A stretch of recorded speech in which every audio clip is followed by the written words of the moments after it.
Hennythemoor reporting live from the liquor store. How's everybody doing this morning, man?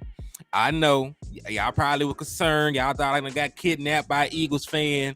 You know what I'm saying? You thought that Jerry Jones would put a hit on me for talking the real. Nah, I just been on a little 2-day hiatus, spending time with the family.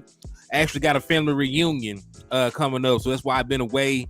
You know, just been spending time with the family, getting some stuff organized, you know, the usual things like that. But, you know, I'm back to give y'all some premier Dallas Cowboys content. So y'all just tap in with your boy, and we're going to get drunk on this Dallas Cowboys content together, man. Hey, real quick, man, shout out to everybody that done slid in already, showing love, supporting the liquor store, man. I see my brother T Smooth TV already in the building with me. My guy Jameson Taylor already in the building with me. Salute to you. Gina Chase, what's up with you? They were tapping in and showing love to the channel. Richard Evans, salute to y'all, man. Appreciate you. Matt Leslie, Raymond Salas, salute to y'all good people for sliding in and supporting the liquor store.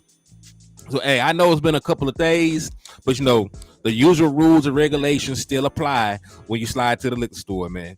First and foremost, I need you to hit that like button. The more likes that a YouTube video get, you know, the more that the YouTube promotes it. So if you rock with your boy Henny in the liquor store and you want the channel to continue to grow, make sure you hit that like button. Don't cost you a dime, and you know we can continue to shine like just like that, man. So hey, go ahead, hit that like button, and you know we're gonna make YouTube promote this channel, promote this video. So after you hit that like button, I need you to turn around, hit that share button, because sharing is caring. And since we're practicing manifestation inside the liquor store, we'll try to manifest that 6th title. I need you to share the content 6 times. You can share it to 6 different Facebook groups. You can share it to 6 different platforms, 6 different group chats, right? Whatever you got to do, just make sure you share the content 6 times. We're trying to get that 6th championship in 2023. So, hey, man, it's all good. Make sure y'all hit that share button. Make sure you hit that like button. So after you do that, right, you hit that like button, you hit that share button, then I need you to turn around and hit that Eagles fan. Because if you slap the shit out of an Eagles fan, man, I will be able to give you half off all the merchandise inside the liquor store. And you know, we got exactly what you need to succeed, man. You know, we got Cowboy readers, we got hen, we got gin, and everything under the sun that can make you sin. So tap in and come on in and get drunk with your boy Hennythemoor in the liquor store. Hey, Aaron Levy, what's up with you? Eastside Herald, your Texans did win a preseason game. However, you know, over the course of them winning the preseason game, your first round pick quarterback did not look too good. It looked like the game moving a little bit too fast for him. Right, he threw that interception, but he's a kid. You know, this is his first real game reps. But you know, I'm glad that you won a preseason game, but I need y'all, you know, to get shit together. Hey, what's up with your Plum Curve 101? Thank you for tapping in and showing love to the channel. Already, he said I just turned it out 6 times on Instagram. That's love right there, man. I appreciate y'all for that, man. Salute to all y'all good people for sliding in. So, hey, man. So you done hit that Eagles fan, you done hit that like button, you done hit that share button.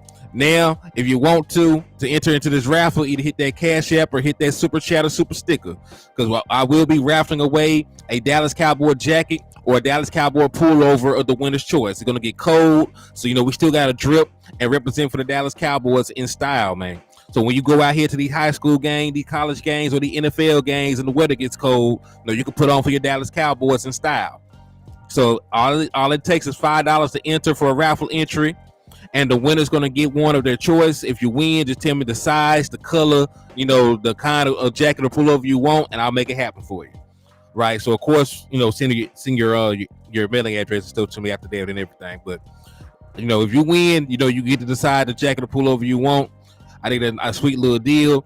So, you know, I always try to incentivize y'all supporting the liquor store. So if you want to support this raffle, all you got to do is hit the Cash App, which is $Hennythemoor, or the Super Chats or Super Stickers that will monetize over here. So without further ado, man, now we got all that out the way, let's jump into the content, because that's what we're here for on this Friday morning. So I've been hitting 4,000 Eagles fans. Hey, man, your hand's sore as hell there, my boy. But you're doing the right thing, man. You got to slap some sense to some of these Eagles fans, man. So over it. What's up with you? Thank you for tapping in and showing love to the liquor store. I see you. Salute to you. Salute. All right, so we got a game coming up, man. We got a preseason game. against the Jacksonville Jaguars, that's going to be commencing, tomorrow. It'll be tomorrow evening that the Dallas Cowboys play the Jacksonville Jaguars in Dallas. So I got some notes. I got some particular things that I want to see from the Dallas Cowboys, right, over the course of that preseason game.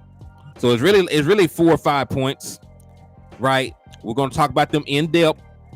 What I want to see particularly, and how I'm judging this. Because listen, when you watch a preseason game, if you just sit there and watch the preseason game and try to see good football, you're going to be disappointed. Most of the people playing in preseason are going to be kids. If veterans play, they're not going to play but a series or two. So, you're not really watching a preseason game to see, spectacular football. What you are watching a preseason game to see, is the development and the ability of your young players, to be able to go out there and perform, in a live game situation and see how they actually perform. Right? Those are the things that you are looking for, when it comes down to, a preseason game. So let me see. Let me get this pulled up for y'all because I already got my little points put up. And we'll talk about each one in detail. So y'all should be able to see this. So this is HTM Sports preseason watch list. And this is not for particular players. These are pretty much for particular things I want to see in preseason game 1 against the Jacksonville Jaguars. So proper context for everything that goes on, right? Unlike us, the Jacksonville Jaguars will be playing their starters for at least 1 or 2 series, according to Doug Peterson, their head coach. So the Jacksonville Jaguars will give reps to guys like Brandon Sheriff, who is one of the best guards in the National Football League. They will give reps to Trevor Lawrence, who is a young up-and-coming quarterback in the league. They will be giving reps to Anton Harrison, their first-round draft pick, who they drafted to be their starting right tackle.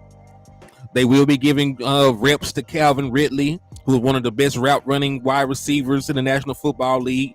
All those guys will be getting reps. And then you want to reverse it and look on the defensive side of the ball. They're starting defense, they're starting corners, they're starting safety, starting defensive line, starting linebackers will get reps. May not be a ton of reps, but they will play at least a series or two, if you believe the words of Doug Peterson. So what I always say is when you're not trying to play your starters and they're trying to play their starters, this is the best opportunity, to, conduct baptism by fire. You throw your young guys up there against seasoned veterans in a scenario where the outcome does not matter. So if they get their ass kicked, it's just a good learning experience. If they match up pretty good, against starting caliber NFL players, you might got you something. But either way, it's an opportunity for these guys to grow in a safe environment, where the consequences of their actions are minuscule, right?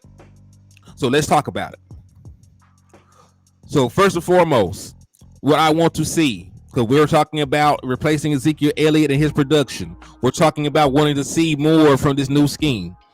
I want to see the running back's ability to get positive yardage in the zone run scheme, right? So everybody in the chat box, we believe in class participation. We believe, in, everybody joining in when we do this little research and breakdowns. So I want everybody to put zone run in the chat box for me. If you're participating, I need you to put zone run in the chat box. We're gonna have to talk about this. We're gonna have to do a quick little refresher on it. We're gonna have to do a quick little refresher in regards to zone in regard to zone run. Like, what the hell you mean a zone run, Gary? What you mean by a zone run, Henny? I'll show y'all quickly because we switched over from a regular gap style zone scheme, to a zone run scheme. We done talked about this several times at this point. All right, Richard Berry said zone run. Matt Leslie said zone run. All right, so I still got a couple templates, a couple slides up for that. I'm not going to go into super detail, but let me show you. This is what a zone run is, right? And hey, this is even Shady McCoy. This is what Shady McCoy, is probably going to go to the Hall of Fame for, because he was an excellent zone run running back. I hate him as analyst, and he did not do shit as a playoff performer. But, regular season, he was a great runner, and he ate based off the zone run scheme. So, and listen, a zone run just basically means, instead of blocking an individual person, the offensive line is going to run to an area, aka a zone in the field, and block whoever goes over there. Right, so that's why everybody in this picture is zoning into one direction. Right, so this right here is an inside zone. Everybody is going to zone to the left, except for this right tackle right here. He's going to hinge block. He pretty much going to create a seal and create a cutback lane. So pretty much in a zone run scheme, right? Because you're zoning into the certain areas on the field, it gives the running back an opportunity to make a choice to where he wants to take the football. So if everything goes right, they zone up, they block everybody, play side. You could take the ball, play side, right? That's why I got an arrow going play side where everybody's zoning up to. If everybody over pursues, where the offensive linemen are going. If these linebackers or safeties over pursue and they run themselves out of the play, then you see backside that there is a cutback lane that you can get to. And the inside zone is a staple in the zone run scheme. You will see this, a lot.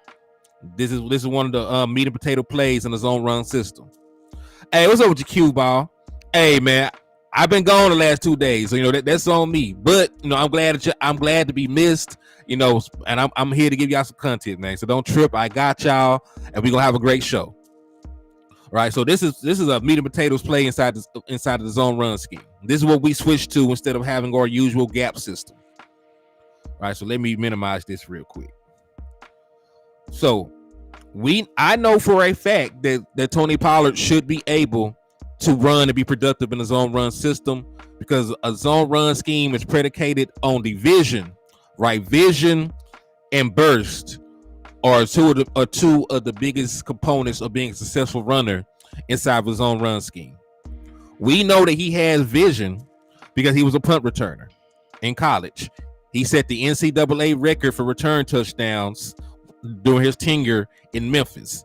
So in order to be a successful kick returner, it takes more about vision and your ability to get to the holes than it actually does speed. You see plenty of guys that run 4.5, right, that are good returners. You've seen Dez Bryant was a good kick returner when he first got into the league.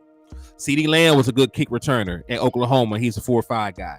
But what they have more than speed is the vision and the ability to get up through that hole. Right? So the vision is one thing. We know that Tony Pollard has vision. We know because he was one of the most explosive players in the NFL in terms of explosive plays that he has the burst to hit the hole. Right? So you could say that Tony Pollard can hit the hole. He's a non-factor. I'm not worried about him in the zone run system. But what I do need to see says zone read, and they're still doing it now with Hurts. Yep. And listen, what I do need to see is how Rico Dow and Malik Davis handle the zone run system.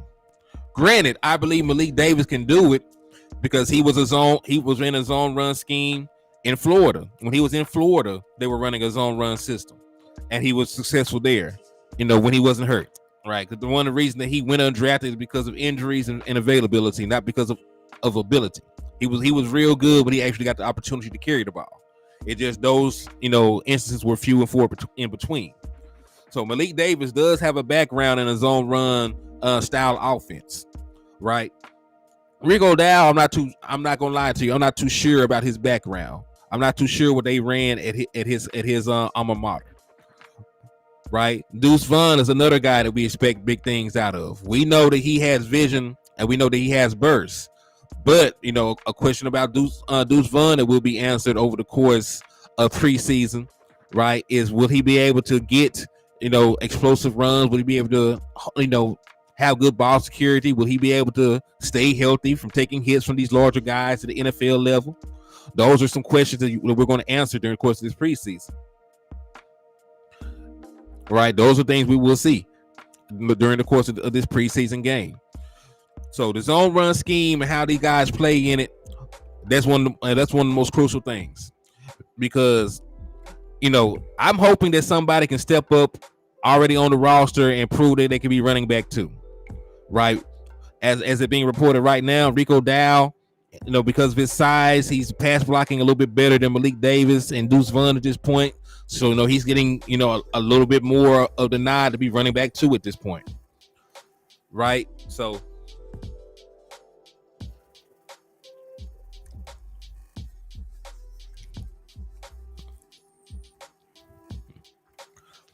we'll see. I don't want to see positive. I want to see positive yardage. I want to see how they handle blitz pickup. But they have to be able to run this scheme. You changed everything about your offense, in order to maximize your run game. So it'll be hard pressed. It'll be hard pressed for them to make the roster. They can't go out there and be productive. Because the Dallas Cowboys already said they're open to a reunion with Ezekiel Elliott. They're open to bringing in a veteran running back. Right? They're open to all those things. So when you're in a roster battle for this running back 2, this running back 3 spot, you got to take advantage of your opportunities. You got to show that you belong. So those are some of the things I'm looking for in regards, to the running game.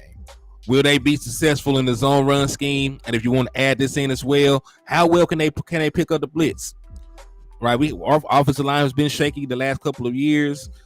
I'm not gonna lie to you. I know a lot of people think that we have an amazing offensive line. That's not really the case if you look at the overall numbers.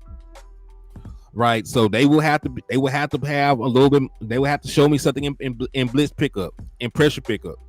Desmond Ironman, Israel Madrid, what's up with y'all, man? Charlie Jones, what's good with you, man? Thank y'all for tapping in and showing love to the channel. Make sure y'all hit that like and share button on the way in, man. Let's let everybody know the liquor store open for business. We're trying to bring some folks in so they can rock with us, man. Place their orders and such and such. But thank y'all for tapping in and showing love to the channel. Salute to y'all good folks, man. All right, but what are your questions about the zone run scheme, man? What are y'all looking for from our running backs? But those are the main things I'm most concerned about. I believe all these running backs, can be efficient in the passing game. I think they can go out there and catch balls, run routes well enough, regardless of which one we're talking about. But what are your questions about the running game that you want answered in the preseason game 1? Put them in the chat box, man. We always want to have an open line of communication in the liquor store. So what are some of y'all questions about the running game going into the preseason? It said, happy Friday, HTM, and to the liquor store. Hey, salute to my guy, Desmond Ironman, for the $5 super chat, man. And that also got you another raffle entry, man, for the Dallas Cowboy jacket or pullover. So salute to you, man. Thank you for the love and support. So let me see. Matter of fact, who would be, and that is another one, man. That is another one that is concerning.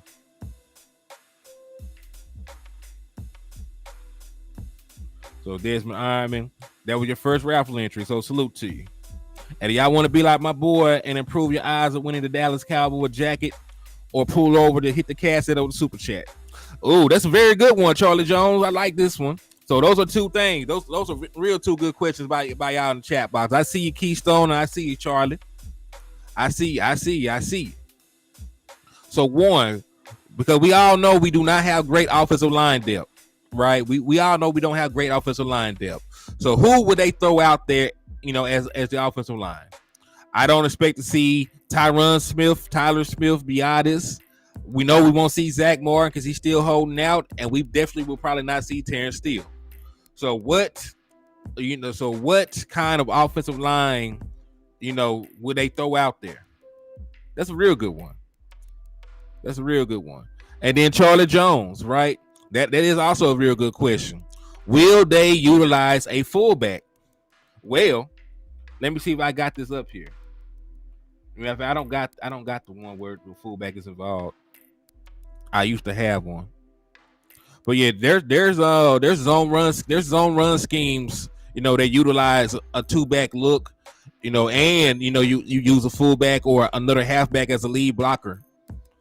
Right? So there's a good possibility that you might be able to see one of those. You might see, and listen, they gave a fullback 250 bands, right? $250,000 guaranteed. They gave a fullback $250,000 guaranteed, right, to be on this team. Oh yeah, listen. Hunter Lukey is playing. Everybody that is not an established player on this roster is going to get time. Even Kavontae Turpin, right, who is our Pro Bowl kick returner, while he is not going to return kicks or anything during training camp, preseason, he is going to get work at wide receiver, right? He is going to get work at wide receiver, and we will see a lot of him. So I expect to see Hunter Lukey. Also, that's another question that's another question, right? Since you brought up Hunter Lukey, how will the Dallas Cowboys utilize Hunter Lukey during the course of the preseason game? Will he get work as a running back? Will he be featured as a fullback?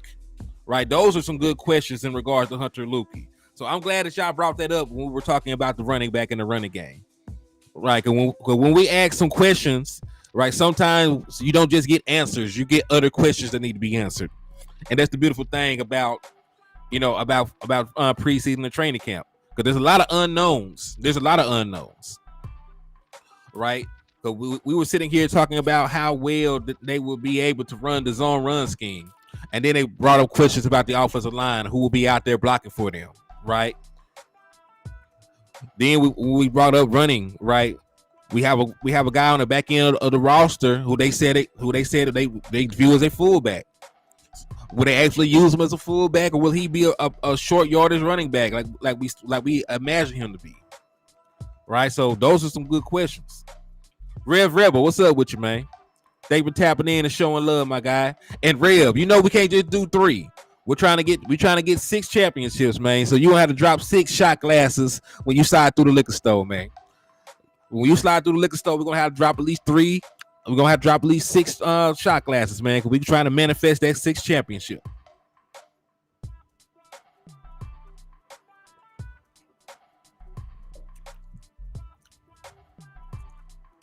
He said our running game gonna be great. I pray.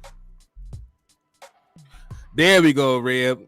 Yeah, 6. Hey, matter of fact, he done went off. That's 1, 2, 3. Yeah, 6. Hey, that's 6 championships and 6 shot glasses. Hey, you're doing the Lord's work right now, man. We manifesting. Yo, good morning, Richard Evans. Glad you spun the block and came back around and rock with your boy, man. Salute to you. So yeah, there's a bunch of questions that need to be answered. Who the offensive line would be? Right? How will these guys look in the zone run scheme? Will Hunter Lukey be utilized as a fullback or a short yardage back? Very good questions by y'all, man, to piggyback on what was being asked. That's how you know you got an educated fan base, man. When you can ask questions and add dialogue to the to the conversation, how you know that y'all are educated, group in this chat box. And hey, happy belated birthday to my brother Richard Evans, man. Salute to you. Happy birthday, man, and many more, my guy. Y'all make sure y'all show my boy some love and wish him a happy belated birthday. Michael Autry, what's up with you, my guy? Salute to you. Hey, add one more volcano, Michael Autry. We're trying to manifest this 6th championship. So you drop 5 of them, but we need 6. So drop 6 volcanoes for your boy, man. We're trying to manifest that 6th championship. We doing nothing but 6s over here, man. Y'all, they gonna think we game banging in a little bit, but we doing nothing but 6s in the chat box, man. But hey, glad that you tapped in, man. And hey, I hope that you enjoy your trip to the Dallas Cowboys versus Eagles game, man. He said, "What up with Landlord? Landlord, good, man. He gonna be doing the show at his usual time. He gonna be doing the show at about 11 o'clock. Yeah, he gonna be doing the show at about 11 o'clock as he usually do, man." What's up, Big Benny Rich? Thank you for tapping in and showing love to the channel, my boy. Salute to you. Salute, salute, salute.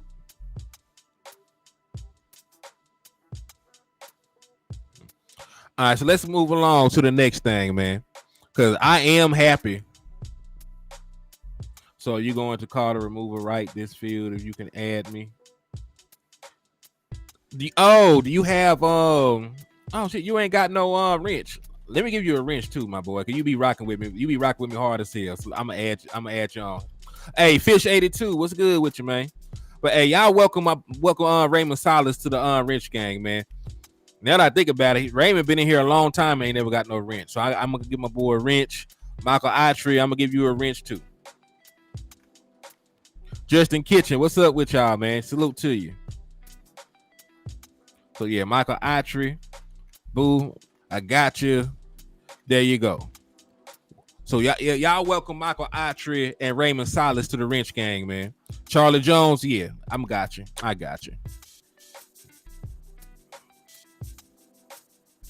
So as we grow, we're gonna need a couple more moderators. So there we go. All right.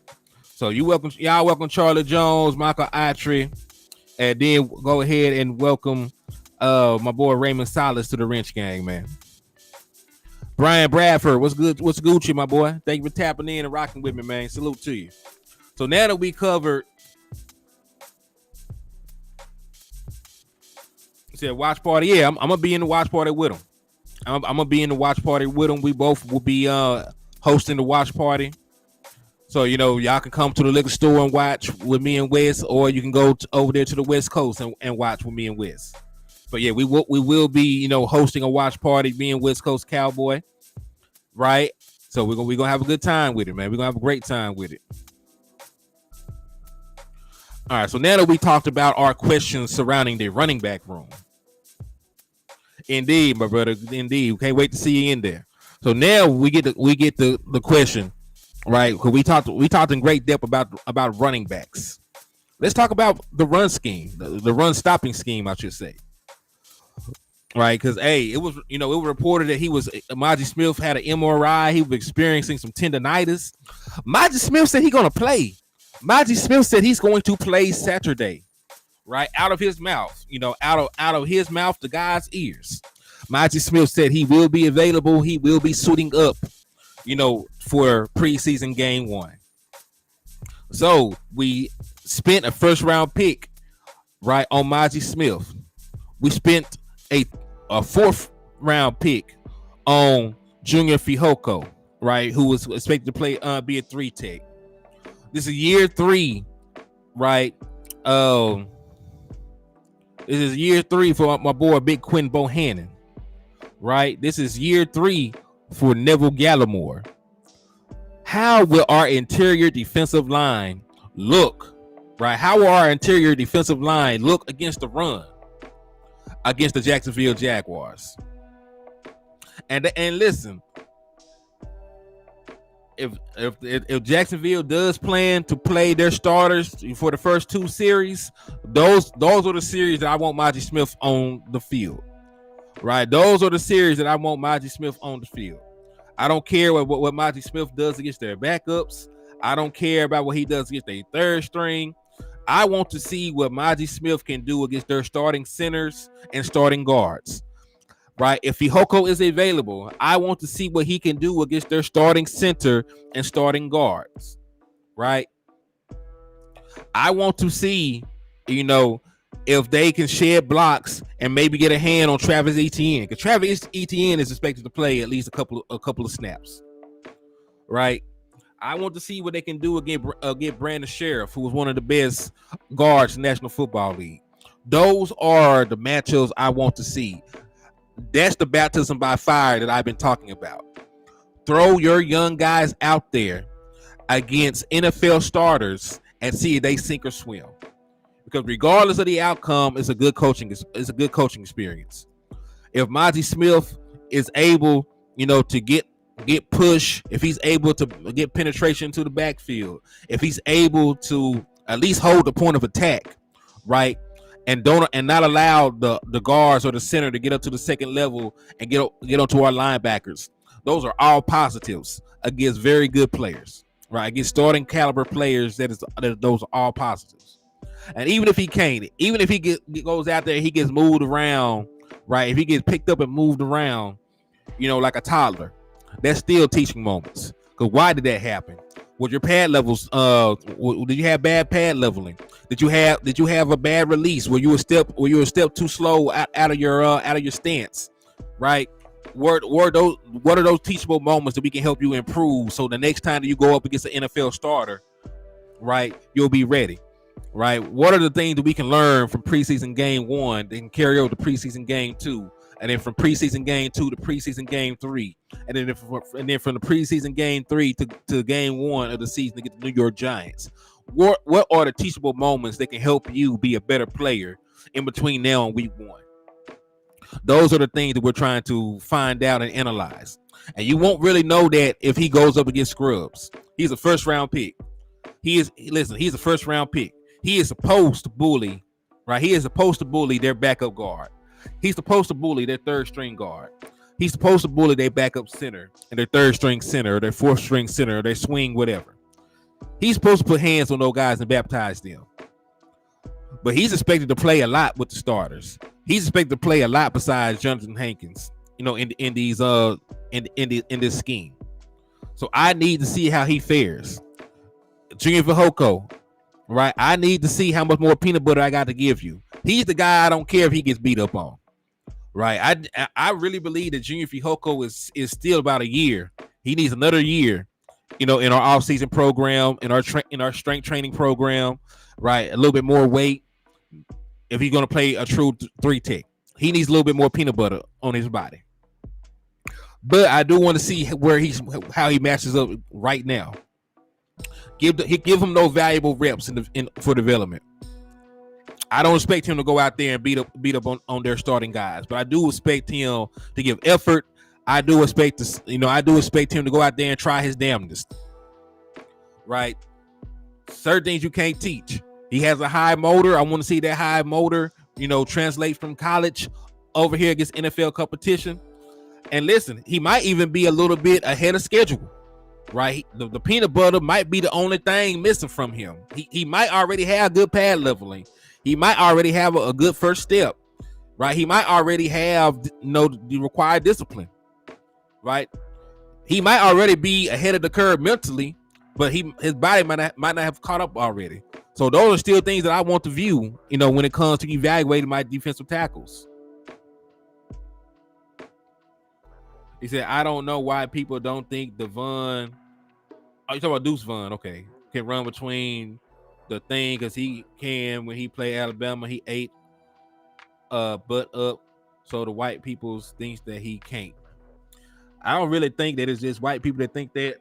I think anytime that you see a undersized running back, there's always questions about their durability, right? But Deuce Vaughn did have a good game against Alabama. He had an explosive run against a defense that stockpiles NFL players, right? So I do think that Deuce Vaughn can be utilized as a weapon, but I think Deuce Vaughn is too good to only limit him as playing running back. I think Deuce Vaughn can line up and give you work at wide receiver. I think Deuce Vaughn can, occasionally run between the tackles. I think Deuce Vaughn can run outside of the tackles. I think Deuce Vaughn, if you allow him to be a kick returner or a punt returner, can give you positive plays in that manner. So, I want Deuce Vaughn to be put wherever they can put Deuce Vaughn at, because I think Deuce Vaughn, is a very explosive guy, and you want explosive players with the ball in their hands, right? So find ways to get on the ball and see what happens. It's really the same thing that I wanted them to do with Tony Pollard early on, right? Because Tony Pollard, I know a lot of people don't know this, or maybe they do. They just forgot. Tony Pollard got more playing time at wide receiver in college than he did running back. He got more snaps at wide receiver and returner than he ever did at running back, right? He lined up outside. He lined up as an outside wide receiver. He lined up as a slot wide receiver. He lined up in the backfield. He did kick return and punt return. Like the only thing they wanted to do was make sure that Tony Pollard got the ball in his hand, and it did not matter how they did it, right? And that's sort of the same thing I want for Deuce Vaughn early on, right? Just put the ball in his hand and see what he can do. He does not have a defined role on this team just yet. So find out and define the role for him. Right? Find out and define the role for him. Yeah, it's two completely different animals, college and in the NFL. But there's certain teams, in college that have multiple NFL players on them. Alabama is one of them. So, if I have more stock in you making a play against the Alabama Crimson Tide than I do with you making a play against Tulane. You know what I mean? Like I put stocks in there because you know we all know how many players get drafted from Alabama year in and year out. We all know that they're NFL farmhouse, right? So I'm not saying that he can't do it, and I do agree with you from your standpoint of, hey, I want to see it. But you know that's why we're talking about preseason right now, right? Because we want to see him do it in the preseason game. But once you do it in the preseason game, then hey, I feel a little bit more comfortable putting you out there in an actual real life in an NFL game. You know what I mean? But yeah, those are the things I want to see from our interior defensive line. Their ability to stop the run. But really, it's a learning experience. It's a learning experience for all those guys. And then let's go further, like Quinn Bohannon. If Quinn Bohannon goes out there and dominates, right, year 3 in his development, I feel better about our defensive tackle room as a whole, right? Because he always had the size. He always had the power. I'm just not sure, you know, why it all ain't came together at this point. So, you know, it might have been some technique stuff that kept his playing time limited. It might have been some footwork stuff that kept his playing time limited. I'm not really sure. But I believe, you know, with his size right now, because the boy is like 340, 330, 360. He a big ass boy. Like he don't need no more peanut butter. Right? He already got the size, the frame, and the tenacity. Because he a hard-nosed player. I don't want to see him put it all together this year. So Quinn Bohannon in year 3 can go out there and show me something. I feel so much more better about our defense as a whole. If Neville Gallimore, right, in year 3 of his development, can go out there and show us a little bit more. He's already a pretty good 3-tech, man. I think Neville Gallimore gets a lot of scrutiny, you know, because he played the same position as Osa Odighizuwa, and Osa had been slightly better. Right? It's not that Neville Gallimore is a bad player. It's just that Osa is a slightly better player than him, so he's going to get more of the snaps. Right? At that 3-tech spot. But if Neville Gallimore can come along and he can show, right, that he's advanced, right, that he's advanced in year 3 and that he's, you know, more of a traditional defensive tackle, he might even be able to rotate it at the 1 at some points. That changed the whole fabric of what you can do, you know, with your offense, with your defensive lineups, with your personnel packages. It changes a lot of things. It gives you a lot more depth too. So those are what I want to see. I want to see how for the first two, for Mozzie Smith and Junior Fehoko, I want to see where they at in their development right now, and what teachable moments that we can take from that to get them ready for week 1. For Quinn Bohannon and Neville Gallimore, I want to see how much they progressed over the last couple of years. I want to see if they are a guy that we can trust, right, in this defensive tackle rotation. Yo, what's up with you, Thomas Garrett? So those are my thoughts about the interior defensive line going into preseason game week 1. What are your thoughts? What do you want to see from Mozzie Smith, Fehoko, Quinn Bohannon, and Neville Gallimore? What are you expecting from those 4 players in the preseason game 1? Put it in the chat box. I want to hear your thoughts about it. Richard Berry, what's up with you, brother? They were tapping in and showing love. Thomas Gear, what's up with you? Lil Tyler, if I haven't said what's up to you, what's good with you? Salute to all y'all good people for sliding in and showing love to this liquor store, man. Salute to all y'all good people. But what are your thoughts? What are your thoughts, concerns? What do y'all want to see from the boy? What do y'all want to see? Because I'm curious myself.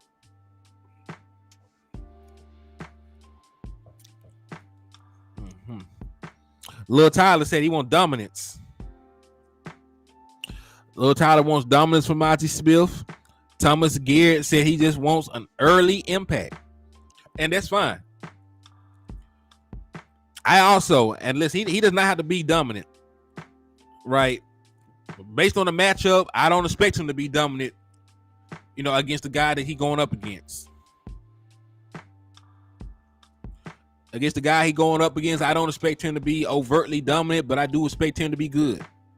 I expect him to win. I expect him to win some of these matchups.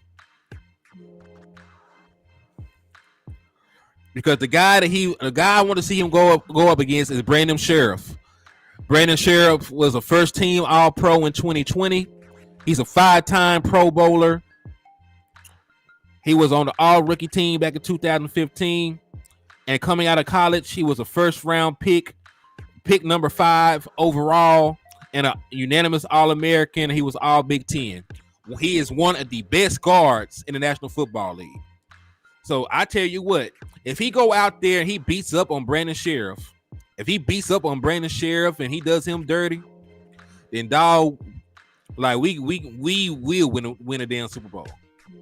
If he's that dominant out the gate against one of the best guards in the National Football League, then like shit, we Gucci. We batting 1,000. I want to see right guard and defense. I really want to see everything. I just want us to stop the run. I agree.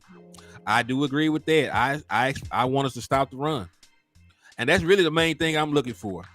If he sacks, if they sack a quarterback on accident, I'm fine with that. But I want to see tackles for loss. I want to see a bunch of 1-yard runs and 2-yard runs. I want to see maybe a 3-yard run given up. But I don't want to see a single explosive run. I don't want to see a 15-yard pickup on the ground. I don't want to see a 10-yard pickup on the ground. Right? I don't want to see none of that. I want our run defense in this preseason game to be so stout.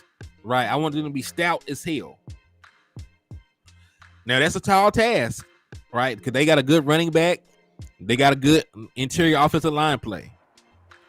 But you know, we invested a first round pick for this reason, right? When Mozzie Smith plays, right? When he plays in the regular season, he's going to see a bunch of good guards, right? He's going to see a bunch of good guards and a bunch of good centers. So you know, this is the best time to see how well adjusted he is, you know, coming out of the gate. All right, so let's move along because we talked about what we expect from our running backs in the zone run scheme.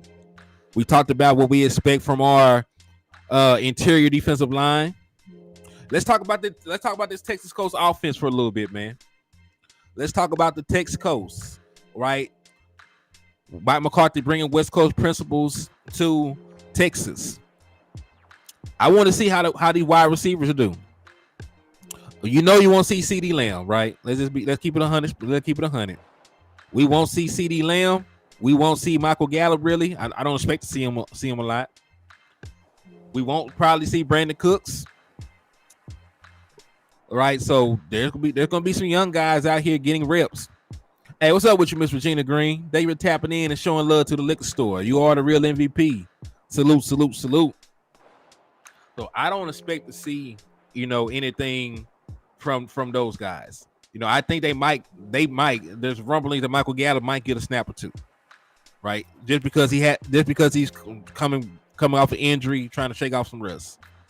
But you know, I expect to see Jalen Tolbert make plays. I expect to see Simi Fehoko try to go out there and make plays. I expect for Turpin to try and make some plays, and Jalen Brooks and Marino Cropper and all these other guys, you know, on the back end. Because there is still a wide receiver battle going on. There's still wide receiver battles going on that will be decided, you know, after the preseason games are all said and done. Right? Because who's going to start at quarterback? Probably Cooper Rush. They're not expecting for Dak Prescott to play. And listen, you really can't play Dak Prescott. You know, you can't play Dak Prescott and not play your starting offensive line. If Dak Prescott plays, you can't put him out there behind, you know, third string, second string, or fourth string offensive linemen because you run the risk of him getting hurt because they're going to play their first string defensive tackles and defensive ends and things like that. So we can't, you know, we got to mitigate that. So since we can't play our full starting offensive line, I don't expect them to play Dak Prescott at all. I don't expect Dak Prescott to get any burn. Right? So I expect to see Cooper Rush. And let's keep it real. Yeah, Dak Prescott ain't playing. So let's keep it real.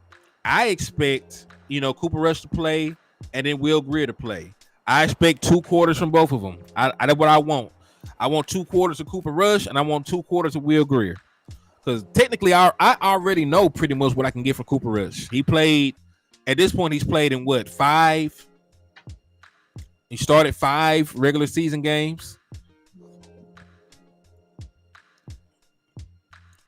6, maybe 6. Yeah, because it was 5. It was 5 without Dak Prescott this year, and then he started one game for Dak Prescott in 2021 when we went up there and beat Minnesota. Right. So you've seen Cooper Rush in 6 regular season games at this point. His numbers are what his numbers are. His record is what his record is. He is a solid backup quarterback. So you know what you get out of Cooper Rush. So really, I want Cooper Rush for a half. You play him the first half, and I want Will Grier the second half. Because I need to know if Will Grier can play well enough for me to consider replacing Cooper Rush. I want to know if Will Grier can, if he can't do that, I want to know if he can play good enough to even be my third string quarterback. Right? I want to know if he can play good enough to even be my third string quarterback at that point. Yeah, we know that he's not playing Thomas. We know.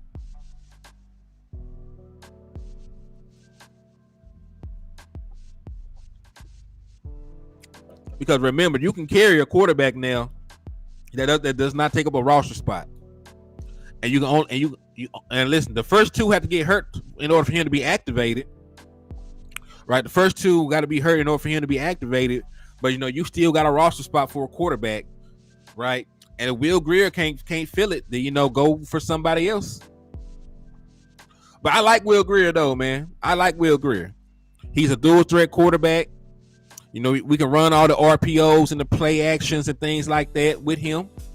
I like Will Grier. Hey, you back from dialysis? What's up with you, man? Big Benny Red said Eric Scott. Ooh, that's one I ain't got on here, but that's one I need to talk about too. The one I do need to talk about. Because they are playing their starting wide receivers. So that'll be the fifth talking point then.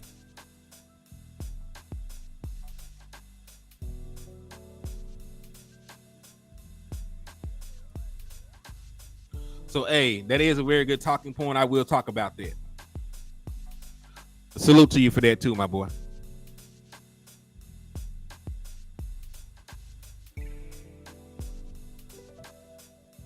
So see, hey, what's good with you, Tommy Montoya? Depending on who has the better game, hopefully they start the QB in the next preseason game. I think it'll be a back and forth affair. I like Cooper Rush, but I also like the fact that you can utilize Will Grier as a runner. Hey man, there was some he is fighting for his life. I think Kelvin Joseph and Nashawn Wright are fighting for a spot because they love Eric Scott. Right? When you trade up and get somebody and then they look good they first training camp, you know what I'm saying? It's hard to supplant somebody like that. Cause they went up for him. They went up to get that boy.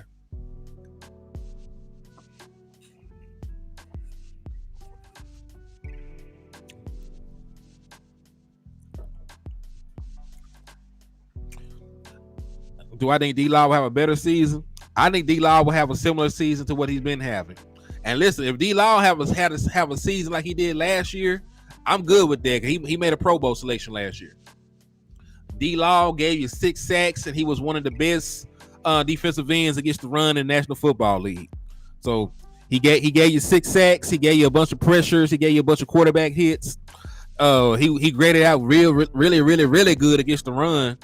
So yeah. I don't even need D-Law to be better. I just need D-Law because remember, he's not our primary pass rusher anymore. Michael Parsons is.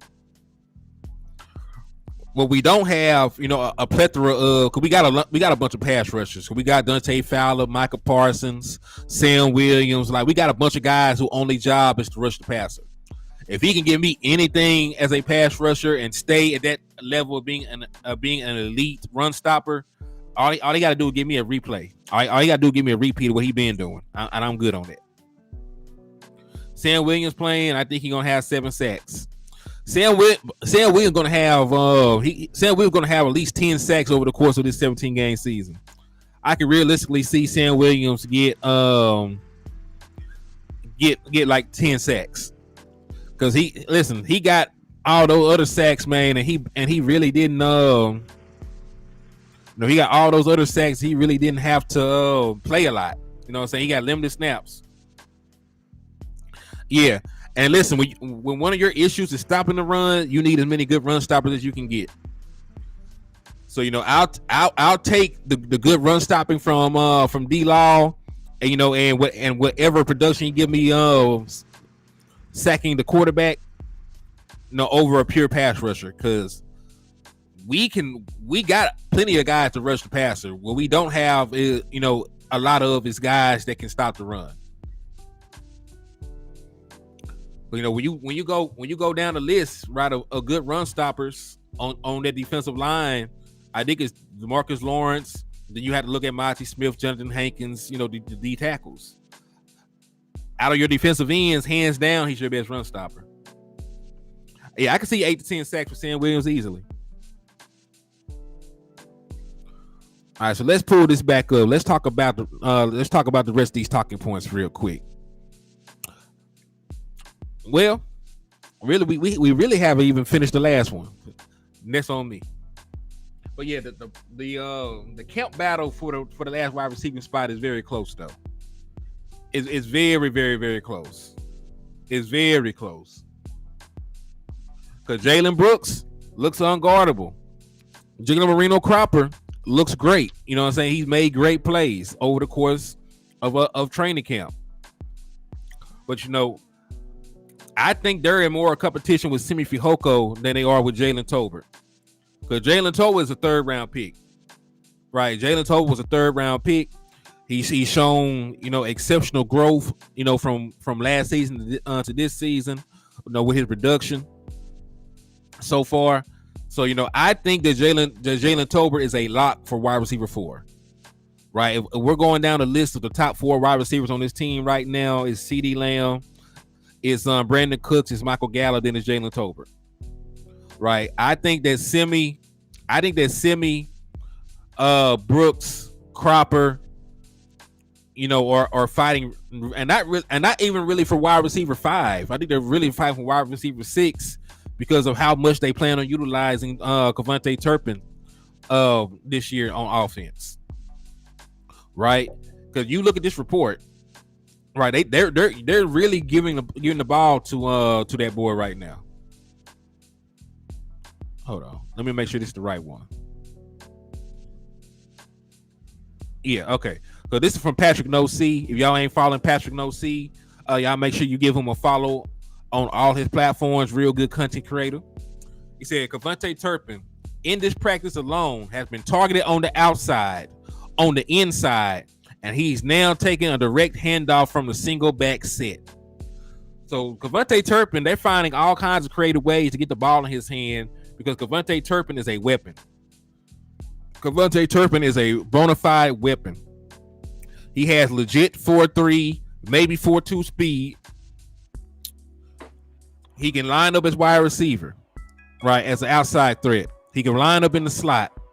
He can line up in the backfield and get handoffs, right? There's a bunch of things that Kevontae Turpin can do.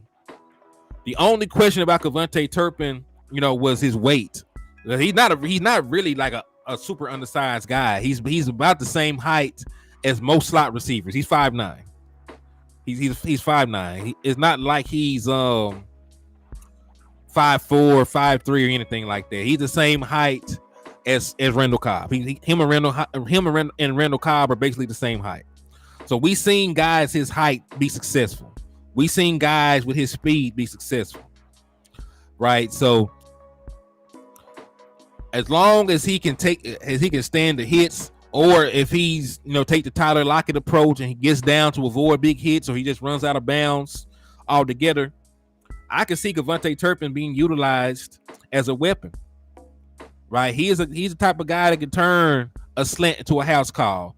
He's the type of guy that you want to run a pick play for and get wide open with an opportunity to run with space in front of him. He's that kind of player. He's that kind of player. So I'm glad that they're thinking about all the ways humanly possible to get the ball in his hand. And really, I want them to do the same thing with Tony Pollard. Not gonna lie to you, Because TP ran a 4.3 at his pro day. Right? He ran a 4.3 at his pro day.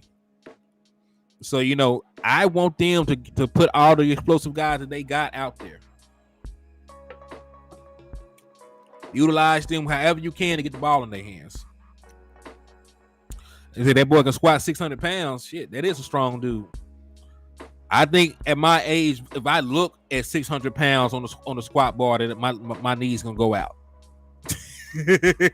Yeah, because if I look at 600 pounds on a bar, my knees are gonna go out. So that's strong as hell. That's strong as hell, no lie.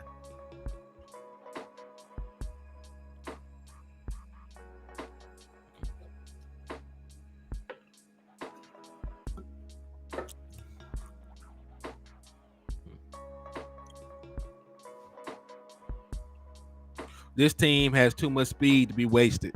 I agree. And this is one of the things I've been trying to point out. This is probably, you can make an argument that we've had better wide receiving cores or better position group before, but this is the fastest. This is the fastest position group that we've ever had. Because you got Brandon Cooks, who's still a 4.3 guy. You got Kevontae Turpin, who's a 4.3 guy. You got Tyron Johnson on the practice squad. That's a 4.3 guy.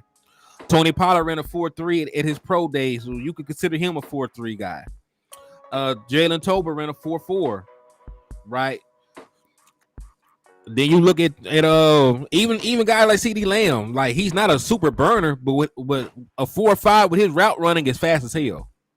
But he creates the separation with his route running, and then because you're a step behind, he has another gear that he can kick in and still be a big play threat for you. So this is a very dynamic, group of weapons that we have assembled. So I'm glad the Dallas Cowboys are thinking of different ways to get these guys involved and get the ball in their hands. Right? I think these guys have so much talent. Hey, shout out to my brother Hoodlum, man, for the $50 super chat, man. He said just wanted to show some support, keep grinding. Hold on, man. Let me pull this up.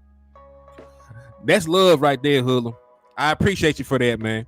And Hoodlum, you are now the leader for the Dallas Cowboy raffle entry, my guy. You were now the leader because that's 10 entries right there, man. That's 10 entries. So you have the best odds right now of winning the Dallas Cowboy jacket or pullover, man. So Hoodlum, thank you for the love and support.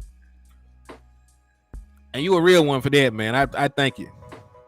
Like I said, yeah, and listen, that's why y'all can rock with me, man, because y'all the one to pay the bills in the liquor store. Y'all keep the lights on. That's why I try to stay consistent and bring y'all the content that y'all want, man. So salute to y'all good people, man. What you not looking at?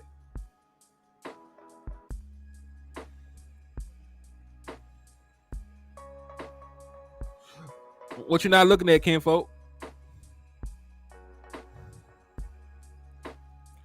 But yeah, this is a very dynamic team in terms of speed, playmaking. I'm excited as hell about this team, man. I am super excited about this team. Like, dog, they finna go out here and listen. You know what's beautiful about this, man? They've been using all the same concepts that me and Jay Tuck were on here talking about. When I was giving y'all those play-by-play breakdowns and things like that, they've been using them, right? They used the mesh route. They used the mesh route concept to get Michael Gallup free for easy first down on a fourth down conversion in the mojo moments, right? They've been using dragon and lion concepts. They've been using dagger concepts. So if y'all been following this channel, y'all are already ahead of the curve, right? Y'all know exactly what's going on.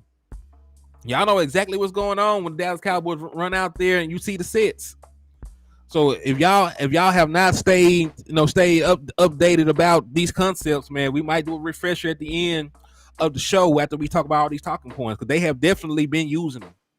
They've been using dragon, lion, dagger, right? They've been using mesh. They've been using all that stuff.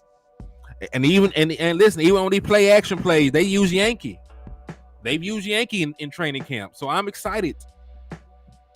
I'm excited because it's smart football. It's smart football. And, I'm not saying that Dak Prescott had bad footwork, but his footwork looks a lot better this year, right? It's really timed up with the routes. I know that the national media only likes to talk about the interceptions he's thrown, but the man's thrown for over 40 touchdowns, right, at this point. Hey, thank you, Charlie Jones. I appreciate you. Yeah, he's thrown for over 40 touchdowns at this point. So that's just pretty much what I want to see from these guys. They're going to run West Coast principles. They're going to run West Coast offensive schemes. Who will step up and make plays in this preseason game to separate themselves from the rest? Hey, shout out to my boy Hoodlum, man, for the other $20 super chat, man. He said he got bankrolls over here, Henny. That's love right there, man. So hey, that's your 12th raffle entry then, man. Hold on. Let me get you updated. So you now are leading the way with 12 raffle entries, man, because that's a 70 piece you just dropped on your boy, man. That's love right there, man. Yeah, that definitely played a couple bills over here, my guy. I appreciate you for that, my boy. You the real MVP, man. You the real MVP. I appreciate that shit. Ain't gonna lie to you. He said, Henny, keep that fire. Yeah, definitely, man. Our team is deep. Our team is definitely deep. And Michael Autry, I see that you're sticking with it and drop the 6 fire emojis, man. Hey, we definitely got to keep. Hey, we definitely got to keep the 6s in here, man. We're gonna manifest that 6th championship. So let's move along to the next talking point. Let's slide on down here to the next talking point. Make sure that it stays up.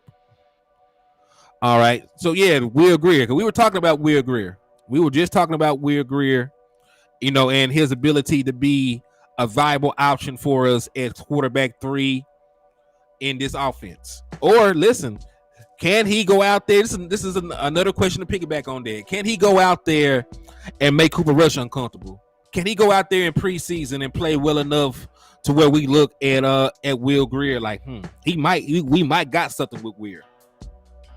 Because listen, on the way out of college, Will Grier was the better prospect than Cooper Rush.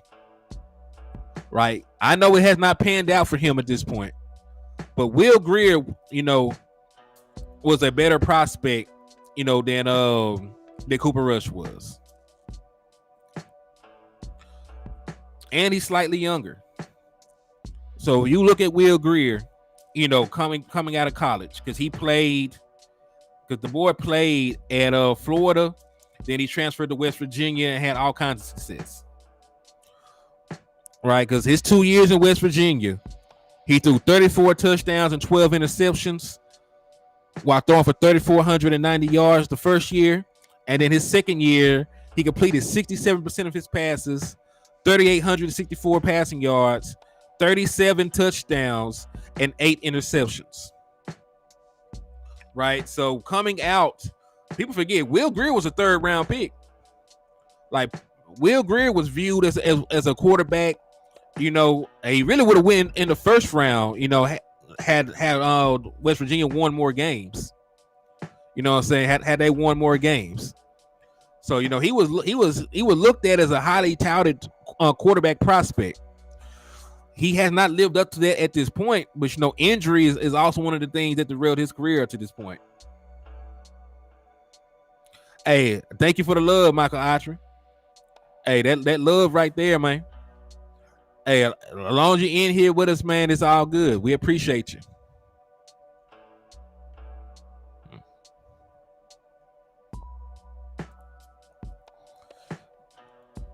So let's see. Okay.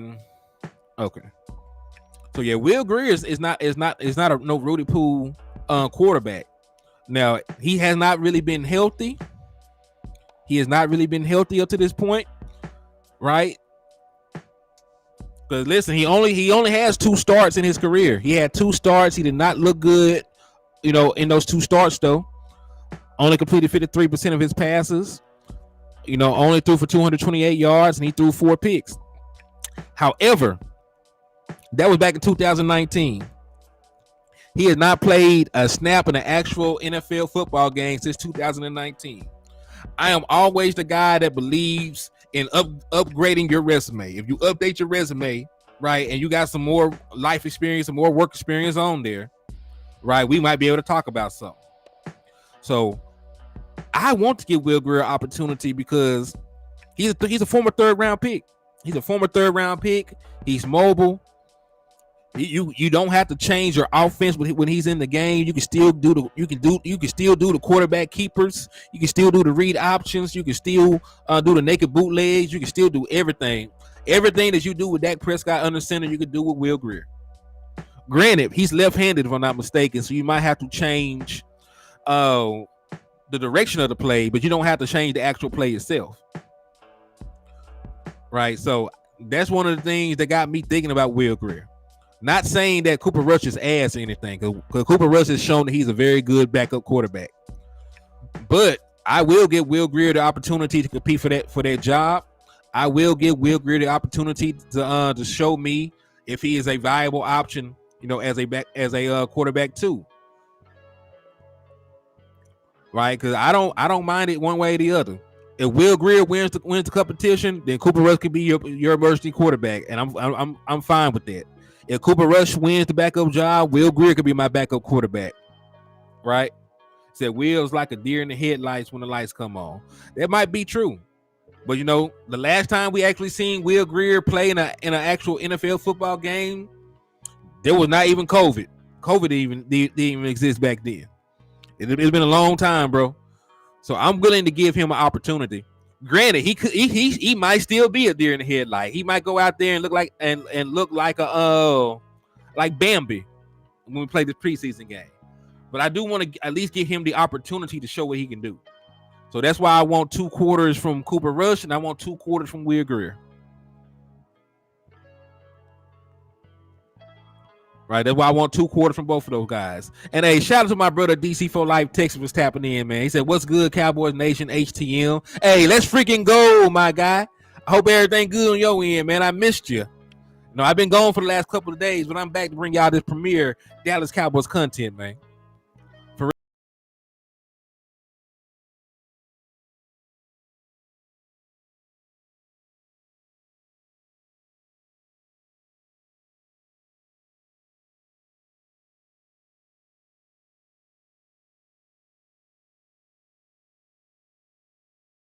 He might fail, but I want everybody to have the opportunity to either succeed or fail.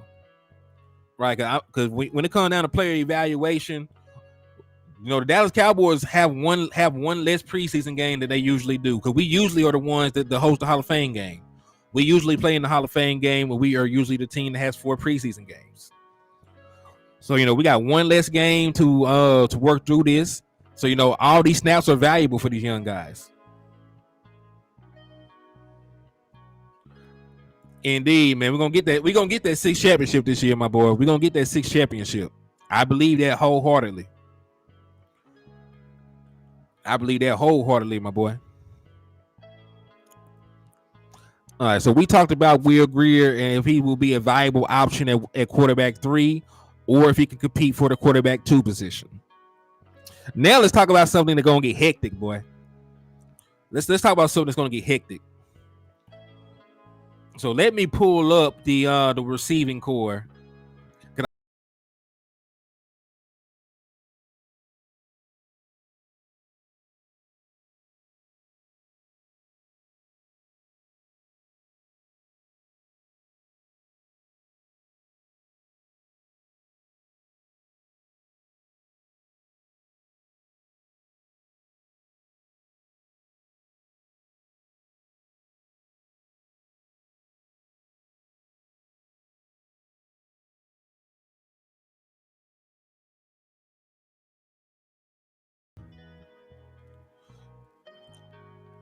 So, all right, let me minimize this.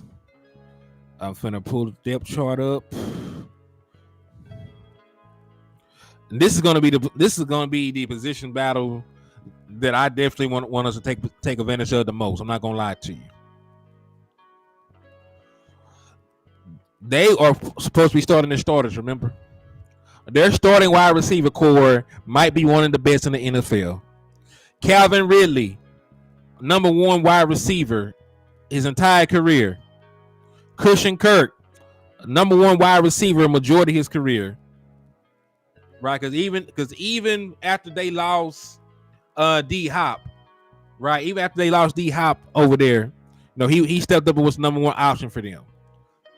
Then last year for him, he was their number one option. Zay Jones, superb number 3 wide receiver. Right?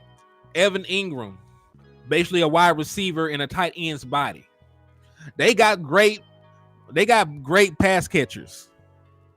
They got great pass catchers out there, man. So is it safe to say Shady McCoy is worse than Stephen A. Smith? Listen, Stephen A. Smith has never went on air and called a player ass. For as much as he trolls, he tries to have measured sometimes, right? Because he admits that he is a hater, right? At least he admits that he is a hater, and he does that, just because he doesn't like the Dallas Cowboys. He admits that. Shady McCoy, tries to parade around like he, is unbiased and that his takes aren't bullshit. Even Stephen A. knows that he's playing the game, and he admits that he's playing the game with us. That's why I don't have any ill will. I like Stephen A. Smith. I don't like his Dallas Cowboys take, but I like Stephen A. Smith. You know what I mean? I don't like Shady McCoy ass. I don't like shit about him. I don't like them 2 little ass suits he be wearing. I don't like his haircut. I think his barber pushed his line back too fucking far. I don't like his takes. I don't like how he played in the playoffs. I don't like shit about Shady McCoy. But I like Stephen A. Smith. You know what I'm saying? I don't like that boy.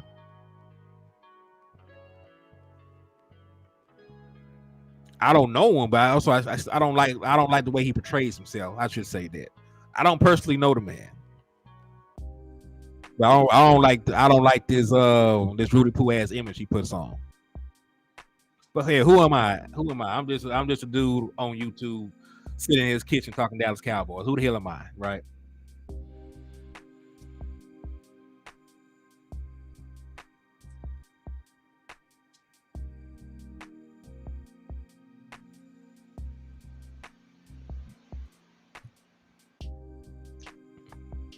F Shady, we don't speak on false prophets. Hey, I like that. We don't speak on false prophets. We need to put that on a shirt, man. Put that on a shirt, Kelvin Hicks. I buy one. Hey, don't speak on false prophets. You need to put that on a shirt, Kelvin Hicks. I like that shit. I like that. But you listen, Calvin Ridley, one of the best route runners in National Football League. Christian Kirk, home run speed, has really a fringe number 1 if you don't want to consider him number 1, right? Zay Jones, right? Evan Ingram. These are great pass catching weapons that the Jacksonville Jaguars have. I would love to see our cornerback depth go up against them.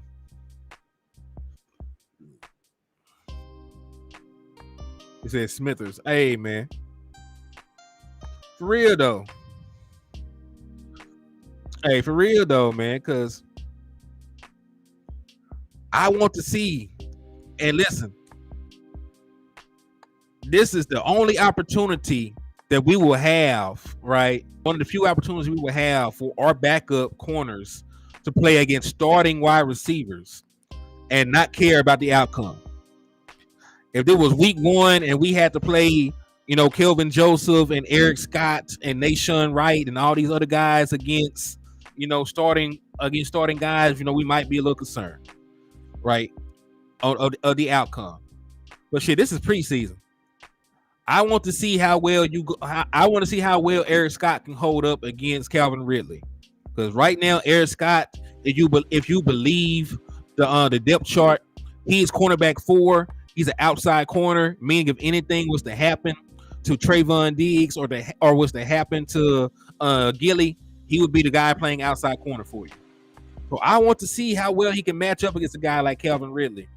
Kelvin Joseph, I want to see how well you can play against a Christian Kirk or a Zay Jones. Nashawn Wright, I want to see how well you can play against a Zay Jones or a Christian Kirk, right? Or even a Calvin Ridley if he lines up on your side, right? Baptism by fire. You know what I'm saying? Like you're either gonna get burnt the fuck up, right, or you're gonna burn out all the impurities. But this is great. This is great, especially for these guys, trying to fight for a roster spot. If Nation Wright can go out there and shut down a Christian Kirk or a Zay Jones, or take the ball away from them and with good coverage, that will give him the edge in the cornerback battle. Same thing for Kelvin Joseph. If Kelvin Joseph, can undercut a route intended for a Christian Kirk or a Zay Jones or a Calvin Ridley for a pass breakup or an interception, or if he, reaches out and knocks down the ball in the red zone when they're trying to throw a touchdown to one of these guys, like that goes a long way in a camp battle. If you can go out there and you can make plays against starting caliber wide receivers, that's going to give you the edge if we're talking about a roster battle, right? Because don't get it twisted. They play against our dudes every day. They play against CeeDee Lamb, Michael Gallup, but they know the plays. They know those guys' tendencies. They done played against them for a damn month at this point. This is going to be different players, a slightly different scheme, even though it's still West Coast principles, right? Because Doug Peterson does run a West Coast offense, or at least a variant of it, right? So these gonna be guys you don't know their tendencies too well. These gonna be guys you haven't seen a whole lot of. So this is going to be a great opportunity for these young guys to go out there and get valuable snaps against wide receivers that want to eat their lunch, right? So and listen, even for some of our young safeties, right? I don't really need to see too much from Izzy. I don't even want to call Izzy a safety because he's a defensive back. He can do whatever you want of him at a high level. I think that Izzy could play on the outside if you asked him to. He already shown he can play in the slide in the playoffs, right? He already shown that he can play safety. So I don't even need to see anything from Izzy. But like he ain't got to play. But these young guys like that Juwan Thomas or Tyler Cole, guys like that, it'll be good to see them try to match up against an Evan Ingram. It'll be real good to see them try to match up against an Evan Ingram or a guy like that, who's a real dynamic playmaker, who's a super good dynamic playmaker.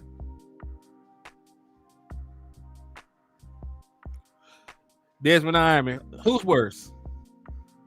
Oh, you talk about Shady? Yeah, Shady ain't. Look, we ain't gonna talk about Kinfolk no more. He don't deserve. He don't deserve us talking about him. He ain't no. Listen, he is nothing to the Dallas Cowboys nation. He's not a former player. He's not a good analyst. We shouldn't care what he has to say. You know what I mean? So, what are your thoughts on that, though? Which one of these matchups do you want to see? Or on a matter of fact, I'm gonna just have y'all put numbers because I love numbers. On a scale of 1 to 10, how well do you think Eric Scott will do against Calvin Ridley? That's really the main one I want to see because they've been glowing about Eric Scott. He's been making plays all the training camp. This is a big jump up for him. So on a scale of 1 to 10, how well do you think Eric Scott will do against Calvin Ridley? 1 being he gonna get his ass kicked, 10 being he gonna shut him down. I'm about at a 5, and that's all I need because the kid is like a 5th or a 6th round pick. I forget. If he is just decent against Calvin Ridley, like I can sleep good at night. Like, he went out there and did good. Because Calvin Ridley is a monster. Like Calvin Ridley is a monster. I would not have mind if we had traded for Calvin Ridley. Yeah, Calvin Ridley is a monster.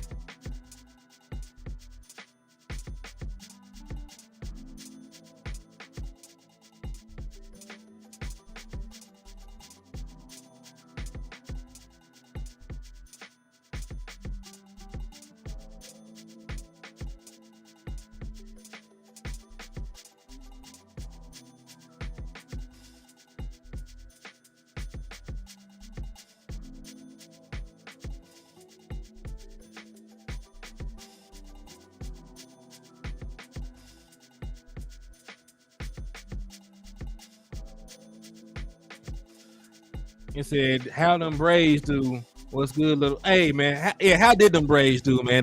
They look any decent today, man? I mean, they look any decent last game?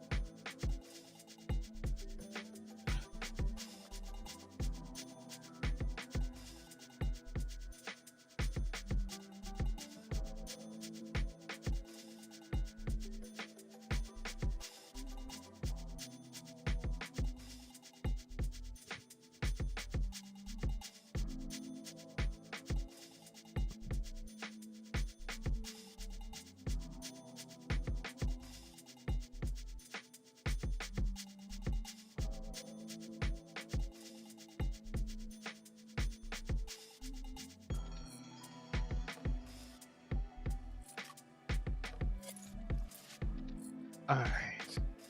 But what are your thoughts, though, man? You know, I need class participation, man. I need class participation from y'all good people, man. Scale to 1-10. How do you think that boy Eric Scott gonna do against Calvin Ridley? I'm at a 5. Big Ben and Rich said a 6. Hey, I like that. I might need to change mine to a 6. Man, if I'm gonna change mine to a 6 too, because you know, damn it, 6 championships. We're going for 6. Yeah, 6 would be perfect. 6 would be perfect for me. But yo, man, hey, 7 and ooh, okay. That boy go out there. His performance is a 7 against Calvin Ridley. You know, hey, shit, we got us one.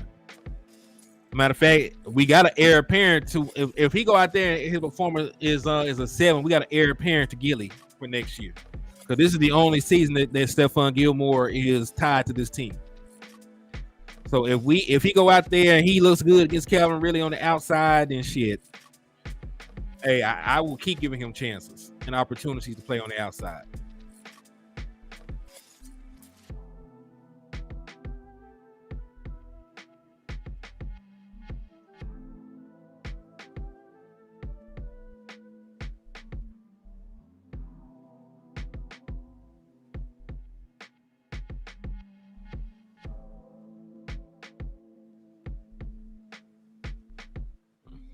I agree. Number 6, let's freaking go. Cowboy DC4L 666. Another Parsons, hopefully a 10. What happened to Asim Richards? He's a rookie. You said what happened to Asim Richards? Did he go down or something? Is he injured? Are they reporting he's injured? The last time I checked, nothing was wrong with him. He was just getting his ass kicked like everybody else on the offensive line. You know what I mean? The last time I checked, it wasn't that Asim Richards was bad. Last time I checked, Asim Richards was just getting his ass kicked when he lined up out there, as he should, because he's I think he's like a year and a half away from being ready. Yo, Smoke one for you. What's good with you, my guy? Thank you for tapping in and showing love to the channel. Matter of fact, dog, Asim Richards is probably going to get a lot of snaps now because Chuma Edoga went down with an injury. So, you know, I think that Asim Richards, and it'll be good for his development. Asim Richards has not played a lot of football at his position, right? So, I definitely do think that Asim Richards is probably going to get a lot of snaps. Because you know you're not going to play your primary offensive line, Tyron Smith, woo, but I can see Asim Richards and TJ Bass and guys like that getting a lot of reps. And really, those are guys on the offensive line that you need reps from. Because Asim Richards is huge. He looks like a damn Super Saiyan. He is a big ass boy. So I understand why the Dallas Cowboys were enamored with him. You know, despite the fact that he didn't grade out well. You can't really teach being that big and being that athletic, right? So I understand why they went out there and got him, because he's a work in progress. Yeah, I can see guys like Asim Richards, TJ Bass, Hoffman, maybe Forniak, Waletzko. I can see guys like that going out there and getting some snaps. Right. So hey, I think we solved the mystery of a majority of the offensive linemen who are going to play. Like everybody that we have question marks about are going to be the offensive linemen that play. Even Josh Ball. I expect Josh Ball to get some reps. Right? Because regardless of how we feel about him, y'all know how I feel about Josh Ball. They love him. For some reason, they love Josh Ball, man. I don't know why. They love that kid. So they is going to go out there and give him every opportunity to either succeed or fail. But hey, player progression is really a thing. So hopefully he'll be able to go out there and improve.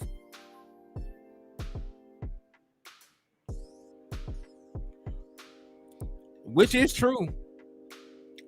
And really, I really don't know how much time Tyron Smith got left, if we're being honest. Yo, South Tex, what's up with you, man? He said, I have a good feeling our boys will be fine. They have been practicing against the best defense in the league this whole time. I agree with that. Dog, you funny. Oh, God. This man said, Jared said Josh Ball smoked some mean brisket. Hey, it got to be something unfootball related, man. Because I just don't see it. I might just be a hater. I might just be a Josh Ball hater. I don't know. I don't see it football wise. I see the size. Like, I see the size. But I also see him get manhandled. So I don't know. But I honestly believe that TJ Bass is going to develop and be somebody that can supplant a Josh Ball. Because I think that TJ Bass can play both sides of X too. And I think because we're in a zone system that he'll be just fine because he was the highest graded offensive lineman in the zone, in the zone scheme in the NCAA the last couple of years. My boy Neil, the serial slapper, he said, "What's up, Henny? Slid my hand across the horseshit field miles. 22 Eagles fans before checking in. Used a whole bottle of antibacterial hand soap after. You need to make sure that you dip your hands in holy water right after as well. Because them boys are disgusting." John Jones, what's up with you, man? Eastside Herald 2.0 said, "Go Texas Astros and Rockets." You see my guy, man. You're a horrible, Texans fan, but you're still my boy, man. I got nothing but love for you. Because you always come over here and rock with me, man. So I got love for you. Hope all is going well with you. Josh Ball gave up back-to-back tackle for losses like 2 games. Yeah, I know. She shied Cheryl. What's up with you, Azteca Aguilar 04? What's good with you? Michael Lockhart, part of the Lockhart gang. What's up with you, man? David tapping in and showing love to the liquor store. JJ the Mind, my boy. What's good with you, man? David tapping in and showing love to the channel. Salute to you, my guy. Thank you for tapping in and showing love, my boy.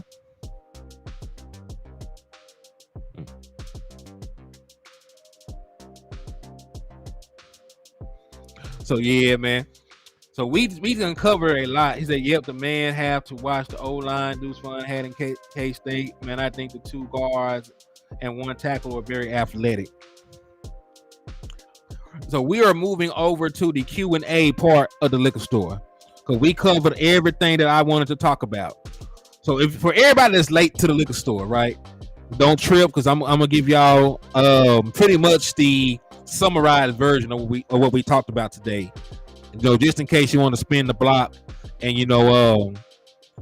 rewatch the show from the top. What's up with your damn Dizzle?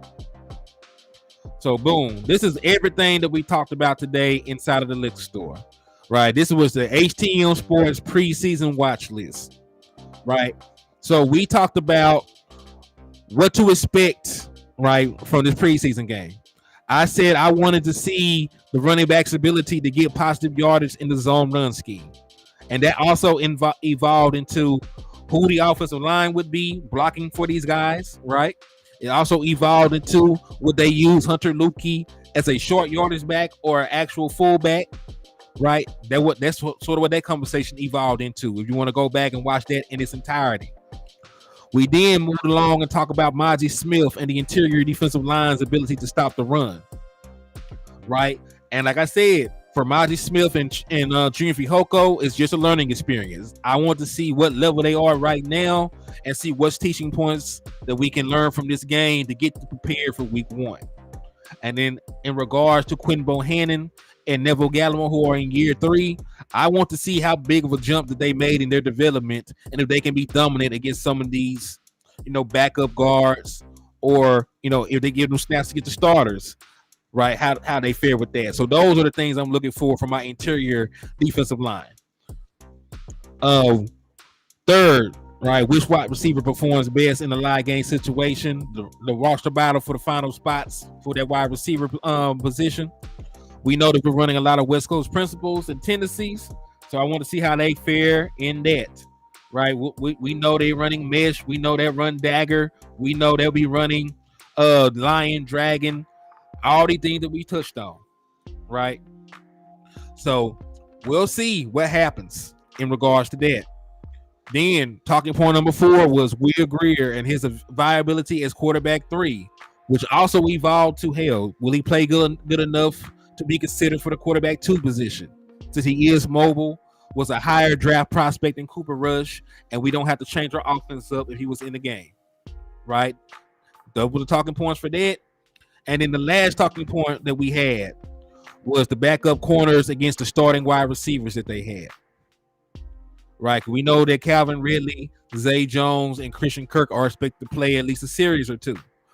How will guys like Eric Scott, Kelvin Joseph, Nahshon Wright, so on and so forth, handle, starting caliber wide receivers to separate themselves in the back, in the back of that cornerback roster battle? So those were the 5 talking points that we covered. Of course, we covered them in great detail because it done took over an hour and a half up to this point. So if you want to go back and watch the show from the beginning and get the full detail and context that we gave, you feel more than welcome to do so. But now we are moving to the Q&A section. So if y'all got any questions about this roster, about expectations, right, about camp battles, you got any questions about that, now's your time to put in the chat box and we can have full-blown conversations about that. I'm here for you. My boy Smoke 140 said, let me put it up there and I'll read it for you. We just don't have any drop-offs on both sides for the first time in how many years, Henny? I mean, if someone gets cut, we have to stash the best of the best. It's going to be very hard to do, man. And listen, there are some guys on this roster that don't deserve roster spots. There are some guys. Like I'm not gonna sit here and hold you. Like we can cut Josh Ball. I don't expect Josh Ball to get picked up by anybody. Like they just keep it real. We can cut Josh Ball. He ain't played up the par at this point. There are some other guys. I'm not gonna throw anybody under the bus outside of Josh Ball, but there are some other guys that we can cut and we won't miss. The main thing for my Dallas Cowboys is to keep the cream of the crop.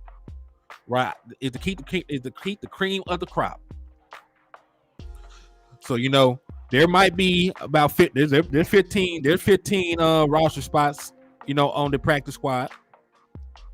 So I'm not mistaken. So there's some guys that we can stash. There's some guys that we can put on the injury report. Right, they have a phantom toe injury or some shit. They put them out of harm's way for being poached. But I do like, our current roster. I do like that we got some depth outside of really offensive line. Outside of offensive line, I think we got premier depth everywhere.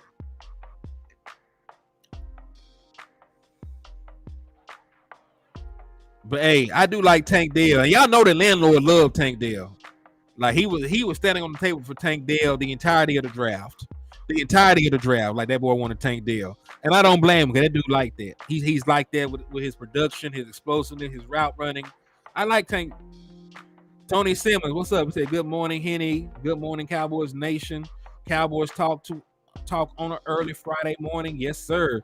Yes, sir. Hey, we here for you, man. And, in about 20 minutes or so, right, 26 minutes, that my boy Landlord will be going live over there in the trap. So y'all make sure that y'all have your notifications turned on and y'all go over there. There's 43 of y'all already over here.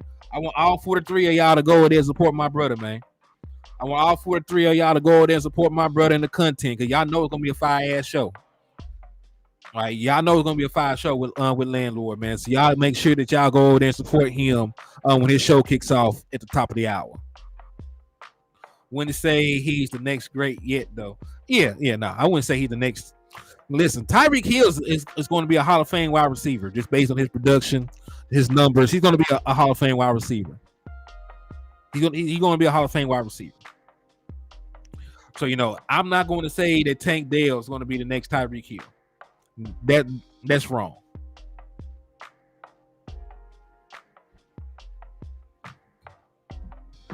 Well, we'll see.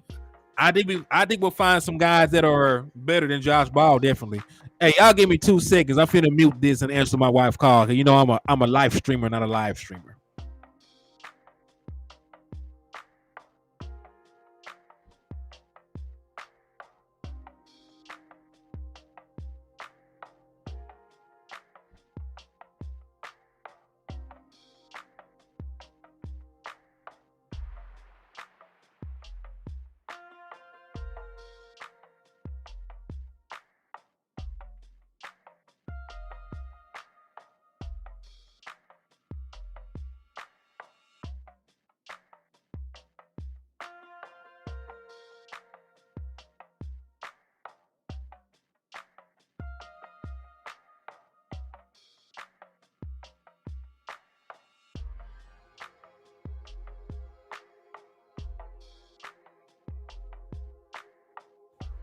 All right, I had to answer my baby phone call.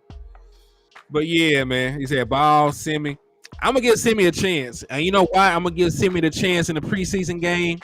Because there are a lot of guys that are great training camp performers that disappear. They disappear when the lights are on. So Jalen Brooks is doing great in preseason, right? He's doing great in preseason. So no, I mean Jalen Brooks is doing great in training camp, but I need to see him do it in preseason. Right? Same thing for everybody. Cropper, right? Everybody, I need to see all these wide receivers perform against other guys that ain't their homeboys. They probably got pretty decent relationships with everybody on their team. They have some level of camaraderie. They don't want to see that person get hurt or fail. So, they never went up against a cornerback that's trying to knock they blocks off once they catch the ball. Like you're not laying that kind of hat in training camp because your coaches frown on that. So I want to see how they do against other people's corners before I try to send Simi out, because Simi might go out there and be the best. He might go out there and be the best wide receiver in preseason. He might go out there and be the best wide receiver in preseason. So that's why I don't want to just ship him out just yet. But if he doesn't show up in preseason, with that coupled with how he's been doing in training camp, then yeah, I could see moving on from him. But you got to get everybody an opportunity first. Neville is on the block, but again, that's why preseason is important. Because remember, Junior Fihoko is still undersized to be playing 3-tech. He's a converted defensive end. So we got to see how much peanut butter he needs. Junior Fihoko might be a year away from being able to get on the field consistently. And Bohannon is going into year 3. He already has the size and the strength. He just probably didn't have the fundamentals. He might be at a different place in his development to where, and listen, if Bohannon pans out, that he might end up being, one of the guys that you can rely on in your defensive tackle rotation. That's why I really want to give these guys opportunities in preseason. But listen, y'all know me. I'm gonna be very blunt. I'm gonna be very blunt and straightforward with y'all. If I'm gonna tell y'all I'm gonna tell you who got their ass kicked in preseason. I'm gonna tell you who showed up in preseason. I'm gonna tell you all those things. So I will come up with my own 53-man roster and compare it to what the Dallas Cowboys end up with.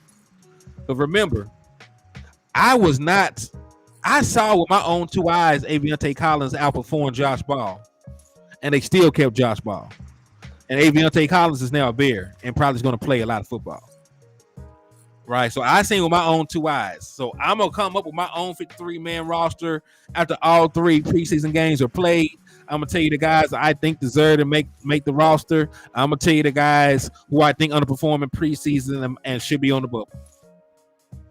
I'm gonna be straight up and down with y'all, and that's why y'all love your boy, man. Because I'm always honest. I always tell y'all exactly how I feel, regardless if I end up being right or wrong. Yes, Aviante Collins was miles ahead of Josh Ball. Miles ahead. That boy was not on nothing. Hey, what's up with you, Joe? David tapping in and showing love to the channel, my guy. Salute to you, and I appreciate you for rocking with me. Make sure you slap that Eagles fan too, man. Make sure you slap that Eagles fan. Hey, I hope you're okay, Jameson. Make sure you get some rest, bro.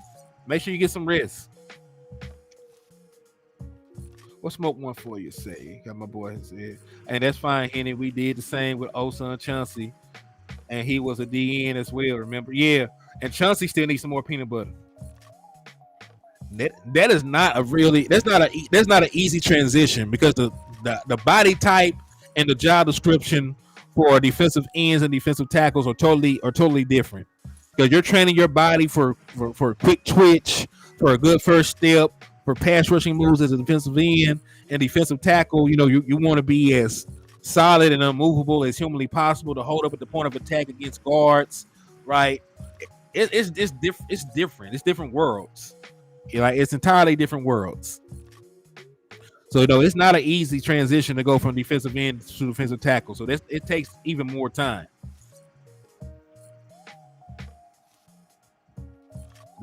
Colin was way better than Ball. See, that's the good old boy bullshit. Us Cowboys fans want it gone, bro. So far, we got rid of that now. I'm gonna wait and see because we saw that good boy shit just the other year, right? With Aviante Collins. So Jerry Jones. Listen, Jerry Jones and Stephen Jones are still the owners of the Dallas Cowboys.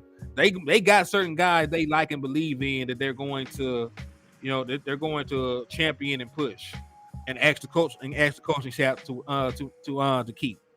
In my opinion, they do. Yeah, Josh Ball should have been out the door. Being out the door.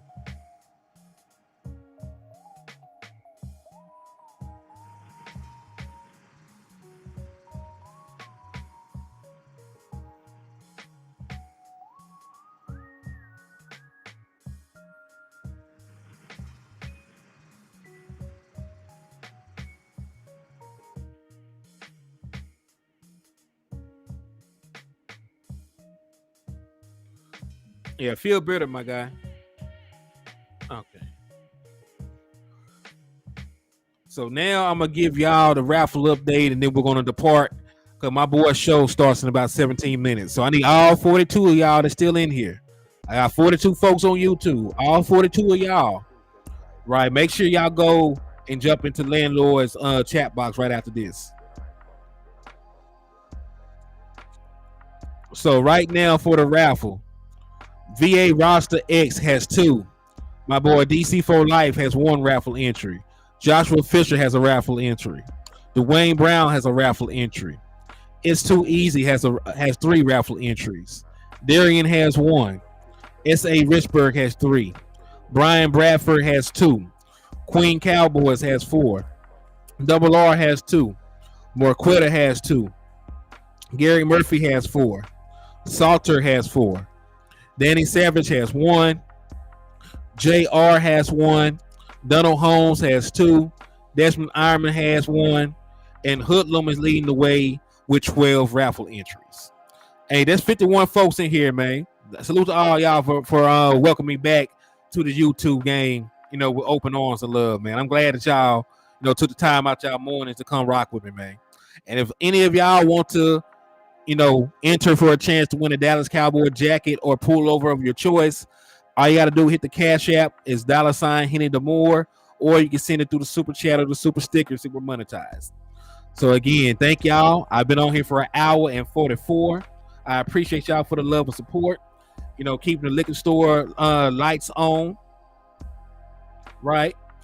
Thank y'all for everything. Oh, I ain't naming nobody to get cut to after preseason game 3. That's when I'm gonna give y'all who I want cut, because I'm gonna give everybody, that opportunity to play good or play bad before I say yeah or nay to them. But there are things that you will learn in a preseason game that you will not learn in training camp. Good morning, Miss Patrice. 4 flats. Thanks for tapping in and showing love. Because remember, Dak Prescott won his job in preseason. He did not win his job in training camp, because in training camp and practice, Dak Prescott was not a good practice quarterback. Hey, yeah, for real. Y'all make sure y'all go to the trap and show love to landlord, man. You know we gonna have a fire ass show. So y'all make sure y'all spin the block and go over there. He'll be live just a couple minutes, man. So salute to all y'all good people. Thank y'all for the love and support. On the way out, continue to hit that like button, continue to hit that share button, continue to hit that Eagle fan upside the head, and continue to hit that cash app or that super chat, man, so y'all can enter to win this Dallas Cowboys jacket, man. So salute, one love, peace, and I'll get at y'all good people, man.